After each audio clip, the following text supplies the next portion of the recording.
What's up, Taiwan? I'm Liao with news from here in Taiwan and around the world. Environmental groups are calling on Taiwan's 3 presidential candidates to step up their commitment to fighting the climate crisis. As Laurel Stewart reports, they say none of the candidates have a clear path to hit net zero emissions by 2050. Environmental groups in Taiwan want more from the country's presidential candidates' climate policies. Each candidate has outlined their plan to reach net zero carbon emissions by 2050. Renewables like solar and wind currently make up about 10% of Taiwan's energy mix. Ruling Democratic Progressive Party candidate Lai Ching-te wants to push that up to 30% by 2030. The Kuomintang's Hou Yu-ih wants it to be 27% by 2030. And Taiwan People's Party candidate Ko Wen-je says he's targeting 30% by 2030. But with elections just around the corner, climate advocates say none of the candidates have provided details of what that mix of green energy would be, or how they would aim to achieve their goals. 太阳光电应该要多少，风力是多少，其他再生能源是多少，所以这块我们看不到他们详细的路径。目前这3位候选人，他在气候政策上都是不及格的，都是有待加强的。 They say the candidates' targets aim to reduce carbon emissions by 2030, but do nothing to hit the target for net zero by 2050. This requires a lot more work to transform heavily emitting industries like steel, cement and aviation. 石化、钢铁、水泥的减碳路径对于台湾能否达成2050的净零目标非常关键，应该尽所有的可能思考如何强化现有的管制手段。 And as leaders from around the world have been meeting at the COP28 Global Climate Summit over the past 2 weeks, these climate advocates say Taiwan also needs to do its part. They say the country needs to speed up its renewable energy transition and create a working plan to transform its industries. But for that to happen, they say Taiwan's presidential hopefuls need to start prioritising the environment. Leon Lien and Laurel Stewart for TaiwanPlus. Taiwan's government has promised $30 million to improve infrastructure on Orchid Island in the wake of a devastating typhoon. Rick Glauert reports.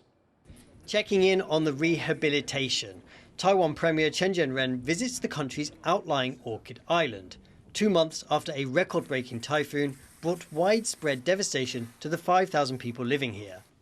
小型台风确实是带来了很大的这个伤害但是呢，我们看到我们的居民呢，大家还是很乐观、很勇敢的来面对这个灾后复原的工作。Koinu's 200 km/h winds sunk boats, destroyed homes and businesses, knocked out communication networks and brought down power lines, leaving people without electricity for days. More than 100 streetlights here are still out of action. Now, Taiwan's central government has promised $30 million to protect against similar disasters in the future.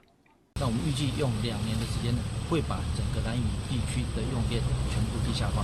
But some residents are skeptical. They faced agonizing delays in importing the materials and manpower needed to rebuild their homes after Koinu. Bad weather often makes the 2-hour ferry ride from the mainland impossible. The government has long promised to upgrade infrastructure, but people here say they haven't always kept their word. 希望中央都能够关心兰屿的一些公共事务，以及包含我们的道路拓宽以及我们的地下化电缆的工作。In the summer months, hundreds of thousands of tourists flock to Orchid Island, bringing a livelihood to the people on this far-flung part of Taiwan. But at this time of year, as the temperature drops and the wind picks up, visitors stay away. Life is often difficult here, and despite assurances from the national government to help make it easier, the islanders say they've become accustomed to fending for themselves. Andy Xue and Rick Glauert for TaiwanPlus. A temple in southern Taiwan is facing possible fines of up to $10,000 for pollution caused by firecrackers.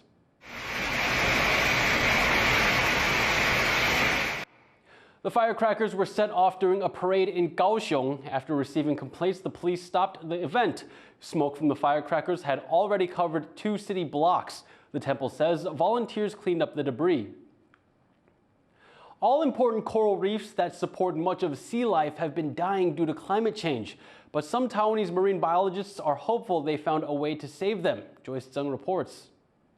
hidden in the waters of Taiwan, a coral kingdom that hasn't been able to escape the damaging effects of climate change. Coral reefs support about a fourth of all marine species at some point in their life cycle, but under the stress of rising sea temperatures, they bleach, losing their vibrant color and eventually dying off. But Taiwanese marine biologists may have found a solution, inspired by a global search for heat-tolerant corals. 那现在国际上也在寻找所谓的超级珊瑚，就是这些珊瑚在未来如果气候变迁、人为冲击下，那珊瑚礁要消失的话，那这一群珊瑚可能是最有机会存活下来的。What they've done was study these heat-tolerant corals and restored dying ones in labs to successfully resist temperatures that are up to 3 to 4 degrees warmer than they were in before. And they've done this with the help of Taiwanese electronics giant Delta, whose technology can meaningfully boost coral care. 我们当初并不知道台达的 LED 灯其实对于养珊瑚其实是有帮助的。工程师特别为范老师开发一个垂直式的高效养殖系统。And this is a piece of a larger push to save the world's reefs, like in the U.S. state of Texas, where a coral sanctuary has been making samples of healthy species to be replanted. Because coral reefs are declining all over the globe, when we find ones that are healthy, we want to keep them that way. With so much riding on these coral reefs, from providing a home for fish to economic factors like bringing in tourism revenue, marine biologists around the world are working to make sure coral can face the looming climate crisis. Joseph Wu and Joyce Sin for TaiwanPlus. Taiwan's stray dog population has surged in the last 15 years, and the growing number of dogs in the wild is taking its toll on the country's wildlife. Meet Fridge, a masked palm civet that was adopted by students at National Taiwan University in Taipei. After caring for the animal for a time, they released it on campus. Unfortunately, 1 week later, Fridge was found dead on the school grounds, the victim of a savage attack by stray dogs. Civets remain common in Taiwan, but growing stray dog attacks may be driving up the species' death rate. Stray dogs are also attacking rarer and protected animals like pangolins. This female pangolin lost its tail. That's a big blow to her ability to rear offspring. 小孩子会趴在他们的尾巴上面，可是他完全没有尾巴，他就没有办法带着他的小孩到处走。 The Wildlife Research and Rescue Center, based in central Taiwan, regularly takes in injured pangolins. Researchers say there's been a shift in more recent years in the chief cause of their injuries. 前20年救伤原因的第一名是受夹子，但是近10年来的穿山甲救伤原因第一名是犬攻击。 Taiwan's stray dog population has surged since 2009, reaching close to 160,000 in 2022. In 2017, the country implemented a no-kill policy at animal shelters, something animal rights activists had long campaigned for. Shelters are now packed, and Taiwan is struggling to deal with the rise in strays.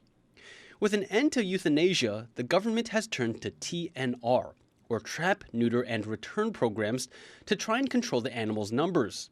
But the program has been less successful than hoped. 其实说实话，我们台湾现在很多地方都在做 TNR， 但是很多地方做 TNR 是无效的 TNR， 大多数的 TNR 行动其实没有做完整的规划。For a country that loves animals, the way forward is not an easy one. How does Taiwan go about measuring the life of one critter against another? Should the euthanasia ban be reversed, or are dog attacks something the public must come to terms with? Or is there a third way to restore balance when nature is less than harmonious?